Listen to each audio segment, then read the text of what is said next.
सर्वसामान्य ठाणेकर आपलंसं म्हणून उतरला त्याचा आज एक समाधान आहे।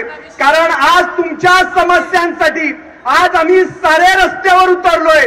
ह्या समस्या तुमच्या घराचे उंबरे ओलांडतील, कधी ओलांडतील कळणार सुद्धा नाही।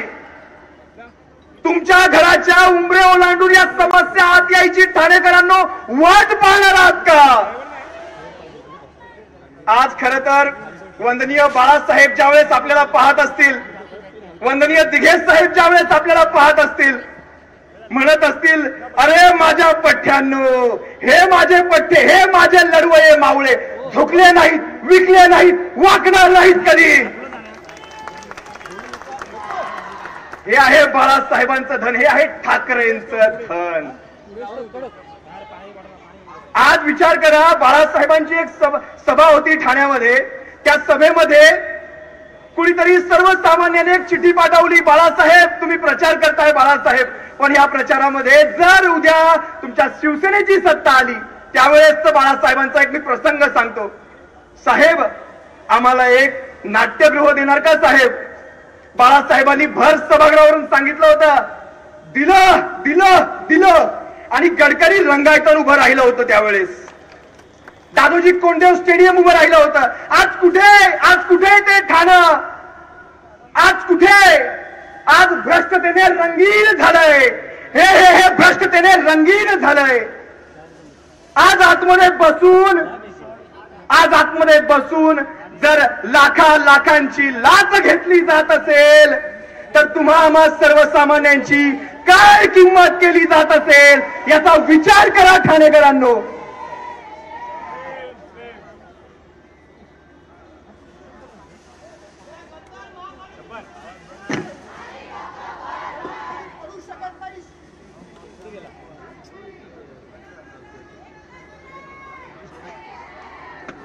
आज या महानगरपालिकेच्या आतमध्ये बसून जर लाखांची लाच घेतली जात असेल तर तुम्हा सर्वसामान्यांना काय कवडीची किंमत दिली जात असेल हे काही मला वेगळं सांगायची इथे गरज नाही।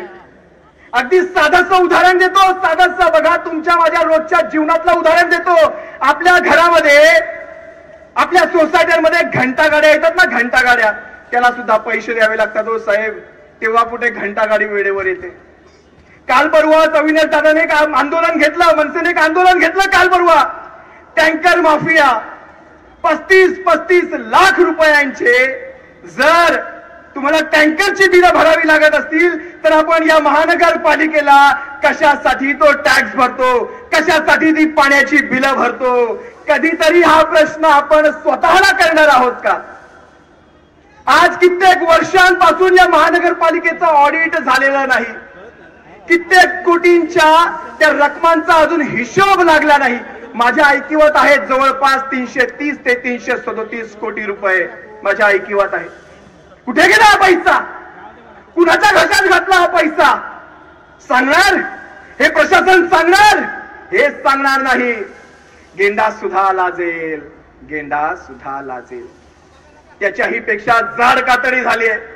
बाळासाहेब, दिघे साहेब, वंदनीय हिंदुहृदय सम्राटांना, धर्मवीर दिघे साहेबांना इथून शब्द देतो, छत्रपती शिवरायांच्या या मावळ्यांच्या वतीने मी आज शब्द देतो, हे मावळे जोपर्यंत जिवंत आहेत ना, यांच्या श्वासात श्वास आहे ना, तोपर्यंत या भ्रष्ट सत्ताधाऱ्यांना आम्ही शांत बसू देणार नाही। बसू देणार का?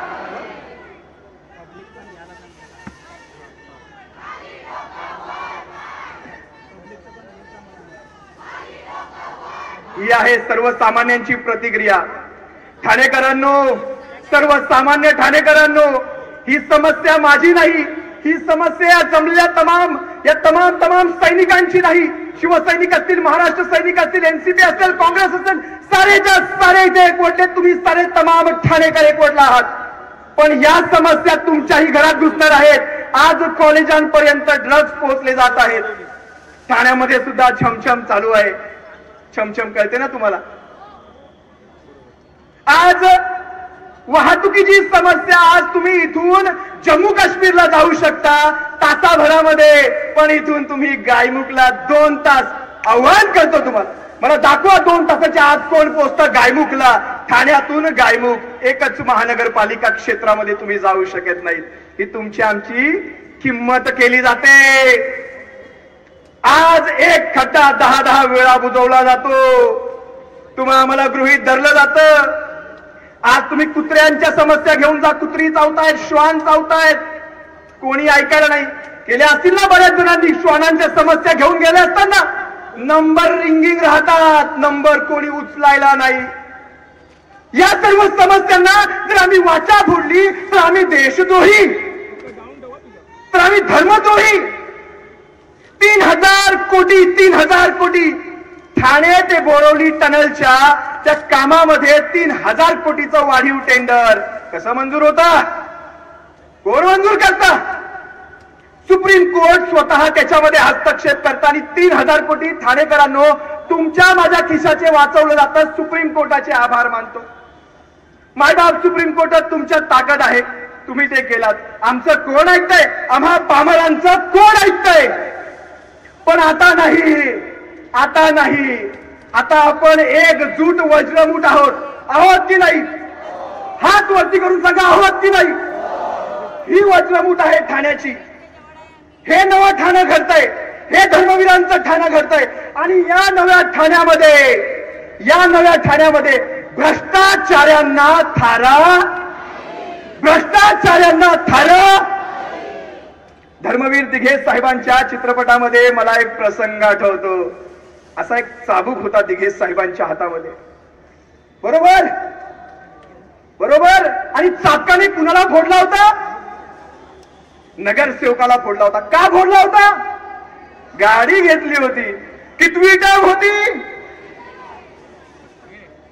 नगरसेवकाला चाबकाने जर दिघे साहेबांनी फोडला असेल, आज दिघे साहेब असते तर ह्या भ्रष्टाचार्यांना चौरंगा नसता केला, शिवछत्रपतींचं शासन नसतं केलं. ठाणेकरांनो, मी रजा घेतोय, पण रजेपूर्वी फक्त एवढंच सांगतो, ही जी तुम्ही एकजूट एकमुठ वज्रमूठ दाखवलीत, ही अशीच कायम राहू द्या. या वज्रमुठीला फाटे पडू देऊ नका. ही वज्रमूठ जोपर्यंत भक्कम आहे तोपर्यंत कुणाची माळ मिळाली नाही, तोपर्यंत कोणाची माळ मिळाली नाही या ठाणेकरांना त्रास देणारी. तुम्हा सर्वांची रजा घेतो. पुनश्च शिवसेना पक्ष. अरे आवाज कोणाचा? ही ताकद कोणाची?